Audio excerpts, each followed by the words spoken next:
Good afternoon, student. We'll start now.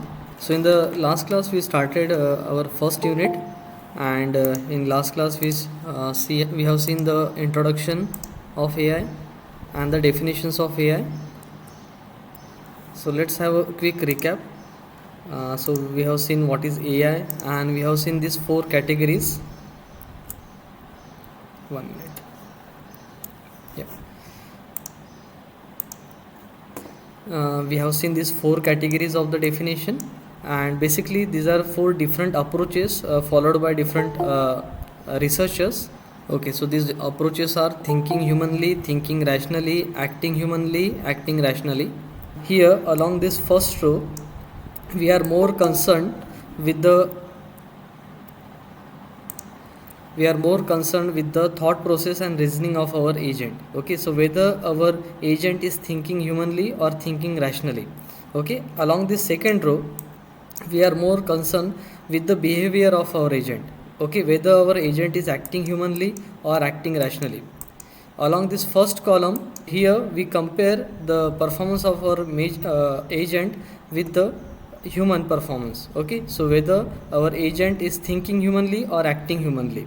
And along this second column, we compare the performance of our agent with the ideal performance. Okay, with the rational options, right? So that means whether our agent is thinking rationally or acting rationally.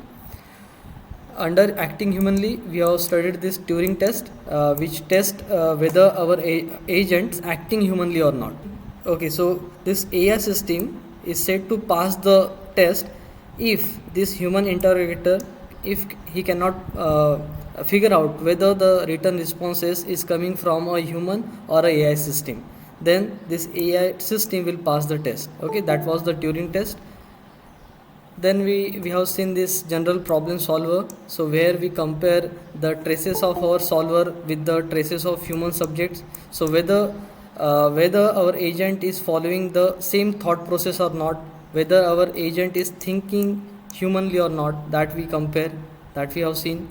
Then in the third approach, that is thinking rationally, which uses the field of logic.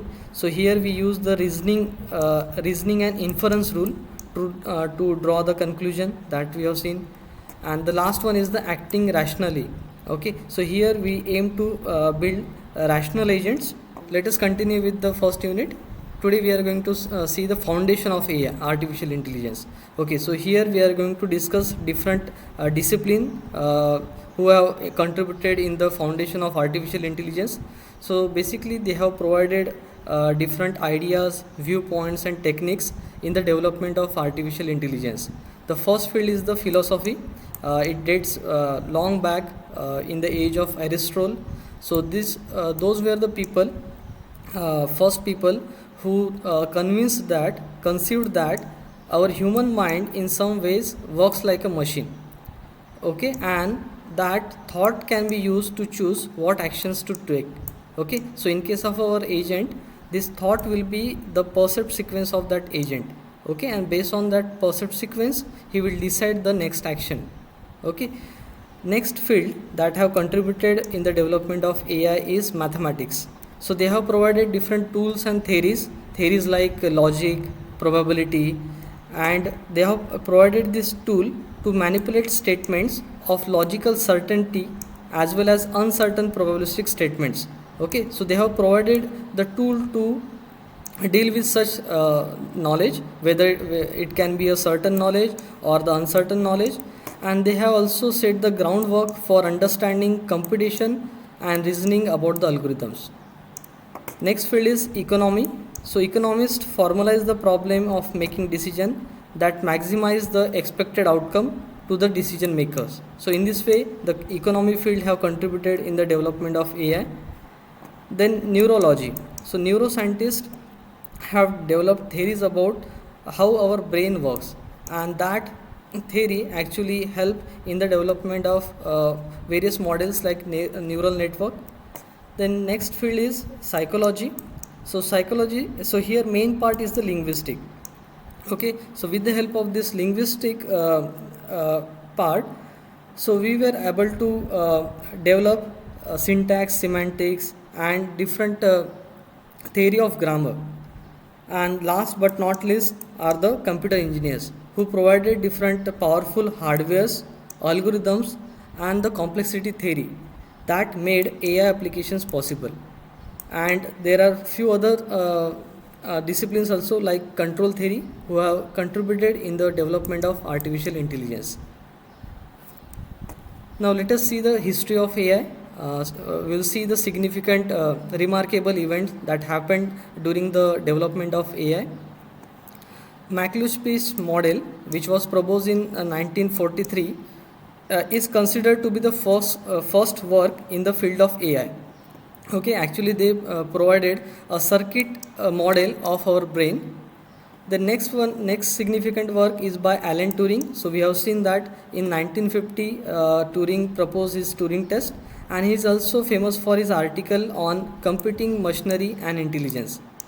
In early 50s, there is significant work by Claude Shannon and Turing on game playing and Marvin Minsky on neural network. This conference is considered to be the birthplace of AI, which was organized in 1956 by John McCarthy.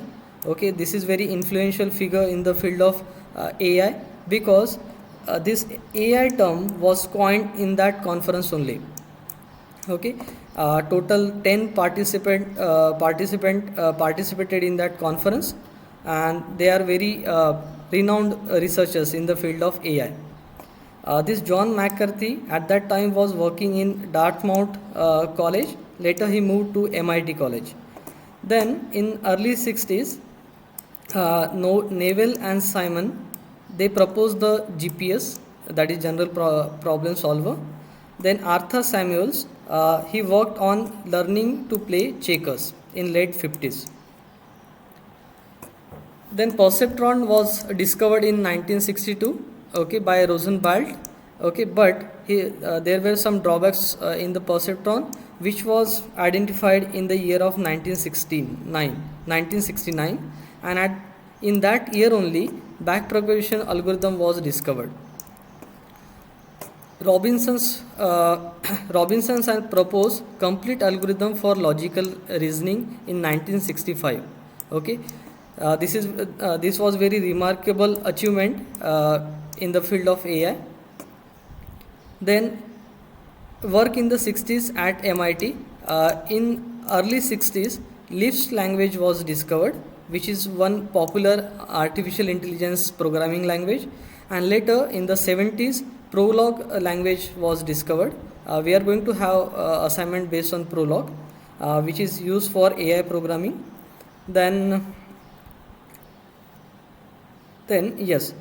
complex neural networks was discovered in the late 80s. Actually, the RNNs are discovered in 1986. Then different networks are proposed, and LSTM was proposed in 1997. Then in 1982, one of the industry actually was able to develop the expert system which was using the AI, and that was the entry of AI in the industry sector. Okay, now you can see this AI is an integral part of the most of the companies. Then we have seen the emergence of intelligent agent in the 90s. Okay, so the bot concept was introduced in this era. Then with the advancement in internet, there was availability of very large data set in 2000. So that was the brief history of artificial intelligence. So we have seen the key events that happened during the development of AI. Then next topic is the state of art. Means what is the current status of AI? Means what can AI do today? So these are different applications. First one is the autonomous vehicles. So we are familiar with the Tesla cars. Okay, so we know that Tesla cars can drive in auto mode. They can park autonomously. We know that there are autonomous taxis in Arab countries. The next application is speech recognition.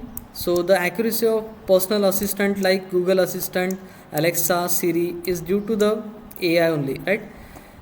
Then autonomous planning and scheduling. So NASA's remote agent program became the first onboard autonomous planning program to control the scheduling of operations for a spacecraft. Okay, so for creating such schedule, it used to take months. Okay, but due to these AI programs, that scheduling was possible in some hours. The next one is game playing. So this is very significant event that happened in the AI evolution. That is IBM's Deep Blue. Okay, so they have developed one game playing computer called as Deep Blue, become the first computer program to defeat the world champion in the chess match when it beat Gary Kasparov. This was very remarkable achievement by that computer, because Gary Kasparov was the grandmaster of that time. Then spam fighting. So we know that if you check your spam mails, spam folder, you can see number of emails there. Okay, that is due to the AI only, right? AI is accurately filtering those spam emails. Then logistic planning. Okay, most of the logistic companies use AI for their planning to maximize their benefit. Then robotics. So you might have seen various programs on Discovery channels or Net Geo. So where you can see the robots working on the industry. They are extensively used for the painting jobs, for the assembly jobs, right? So robotics can be seen in the industries. Then machine translation. So machine translation means translating language from translating the text from one language to another. So so if you give the complex Marathi statement to the machine translator, they are pretty accurate in translating that to some different language. So this is the current status of AI. Now we are moving to the second part of our unit 2, which is based on intelligent agents. Okay, so in yesterday's class we have seen the basic definition of agent. So agent is something that acts, right? So here I have represented the agent with this block. Okay, and we know that our agent is acting in the environment, right? So which is represented by this vertical rectangle. Now this agent is taking the input with the help of sensors. Okay, and we know that the agent input is known as percept, right? So percept is acquired using sensors. Now this black box is actually a logic implemented by the agent. This is known as agent function. Okay, now for that input, agent function will decide which action to take, and that action will be given to the actuator. Okay, and that actions will be performed on the environment. Okay, so the agent will change the state of the environment. Okay, he will be interacting on the environment, right? Consider the example of autonomous vehicle, right? So if the action is turn left, okay, so he will be turning, okay, turning left in that environment, right? Now examples, take example of different agents. So consider human agent.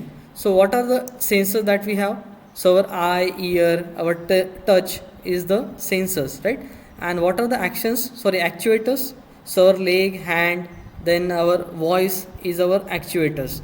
Then robotic agent. Okay, so robot can sense through his cameras or infrared sensors. Okay, and what will be the actuators? Okay, so there will be multiple motors on the robot, right? So if we give the command like walk, okay, so motors on the leg will be activated, right? So different motors will be the actuators. And what about software agent? Okay, so sensors will be what? So keystroke, right? We give the input to the software through the keyboard.